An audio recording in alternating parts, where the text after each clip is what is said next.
Let me now take a moment and outline very briefly the 7 acupuncture points that we are investigating in this site, and that I believe are necessary to be touched upon in order to move the current economic system from capitalism 1.0 and 2.0 into a 3.0 economy and society. The first one, of course, is Earth and nature. Currently, 60% of all assessed ecosystems are damaged or threatened by our current economic activities. So the main question on the table here is how to rethink and redesign the whole economic process, kind of all economic production and consumption cycles in a way that's completely earth to earth. That it includes kind of the whole ecological dimension of our economic activities. And of course, needless to say, all economic activities in any kind of system starts with nature. That's where essentially where everything comes from and begins, and eventually everything returns to.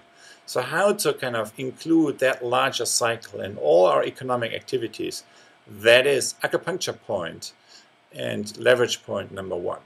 Secondly, to upgrade our economic human rights in a way that gives every single human being on this planet access to not only food and shelter, but also to health, to educational services, and to entrepreneurial opportunities, so that we can develop new ways of shared wealth creation that really serve the well-being of the whole, rather than the benefit of just a few. Number 3, reinventing money and capital. According to a McKinsey study, there are currently $170 trillion floating, or that study was, I think, from 2006 or 7, $170 trillion floating around the earth seeking for profitable investments. While at the same time, we all know, I mean, each of us kind of who's setting up like a social venture, who's setting up a business in the real economy, we know how difficult, how challenging it is to attract actually capital, particularly for ventures that create more social and ecological benefit than they create financial benefit.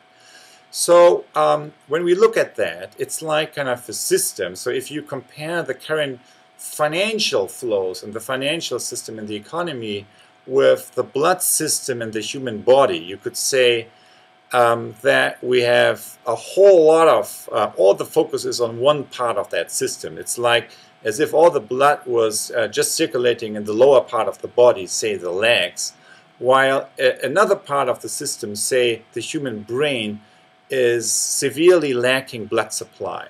So what's necessary here in rethinking and reinventing money and capital is really to take into account the whole system, and not only and kind of to redesign money and capital such that it serves the well-being and the health of the entire whole system, rather than just the benefit of Wall Street firms that kind of extract the value that other people create in a way that really damages the health and the viability of the overall system. 4, technology. Technology is changing our life. Technology is changing kind of how we communicate, how we work, how we live our lives. And one of the biggest leverage points as we go through this current transformation and through greening our industries and our society really is to invent new green and social technologies that help us to do so, that help us to access collective intelligence, and to give access to these technologies worldwide. Not only kind of, and thereby also redefine the property rights by using more open source type of technology platforms that really empower and allow all of us to participate in that kind of shared mode of knowledge and technology creation and use. 5, leadership.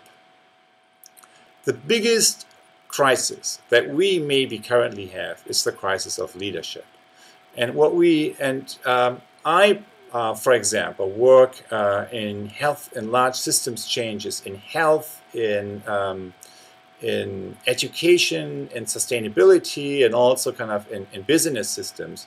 And when I look across all the systems, from a leadership point of view, the key challenge in each of these systems is pretty much the same. And it deals with the capacity to pull all the different stakeholders in these systems together to come up with a shared mode of making sense of the current situation, a shared understanding of the deeper systemic forces at play, and then envision and prototype new forms of operating. It is that kind of larger leading kind of innovation in these larger complex systems that's missing today, and that's nowhere nurtured in the current approaches to leadership. Essentially, considering the capacity to sense and to actualize emerging future possibilities as the essence of leadership.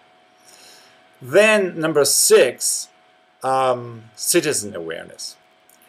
We all know that essentially kind of any kind of profound shift in our larger system, kind of the transformation in business and society that we all need will not happen at all if we do not shift the inner place from that we operate. And if we do not, access as citizens and as consumers the deeper, if we do not kind of wake up to the deeper power of collectively co-create the economic and the democratic political system that we all participate in and that we can reshape if we really kind of wake up to the true power that we have collectively, and that given the new forms of leadership we can use to shape and to create kind of new emerging and new futures as we move forward. And lastly, coordination mechanisms. You can take any kind of discussion, any kind of topic or issue, and you will see that the public conversation is falling very quickly into 3 camps. So one group says, well, what we really need is more market here, because that's it's the missing market mechanism that's the problem. Then there's a second camp that says, well, actually we have too much of market. What we need is more regulation. And the third group is saying, well, what we really need is to pull all the stakeholders together and have more multi-stakeholder dialogue. So while all 3 of these positions have a point and kind of reflect a particular coordination mechanism that has evolved throughout history, we now are in a situation where I believe the most interesting challenge that we face and the most interesting challenges that we face force us to come up with a 4th mechanism that deals with seeing and acting from the whole, and that requires us throughout larger system to wake up to another level of awareness that we collectively begin to operate from.